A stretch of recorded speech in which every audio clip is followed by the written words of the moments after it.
আজ আমি বানাবো খেজুর গুড়ের পায়েস। বাঙালির পাতে শীতকালে এরকম অল্প খেজুর গুড়ের পায়েস হলে তো মজাই আলাদা। তো নিয়ে নিয়েছি গোবিন্দভোগ চাল আর 1.5 কিলো দুধ।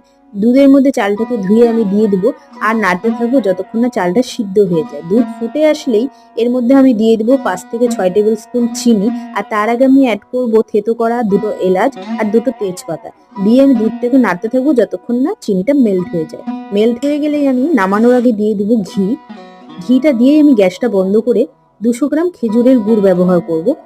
আর গুড়টা দিব আমি গ্যাসটা বন্ধ করেই, যাতে পায়েসটা ফেটে না যায়। অনেক সময় পায়েস ফেটে যায় এই কারণেই, কারণ গ্যাসটা আমাদের অন করা থাকে। তো গ্যাসটা বন্ধ করেই 2 মিনিট পর আমি খেজুর গুড় দিয়ে ভালো করে নাড়তে থাকবো যতক্ষণ না গুড়টা গলে যায়। আর সঙ্গে ধুয়ে রাখা কিছুটা কিশমিশও এই টাইমে অ্যাড করব। কিশমিশটাও টক থেকে অনেক সময় ফেটে যায়। তো দেখো রেডি হয়ে গেছে খেজুর গুড়ের পায়েস। শীতকালে এরকম পায়েস হলে তো মজাই আলাদা। কেমন লাগলো কমেন্ট করে জানাবে।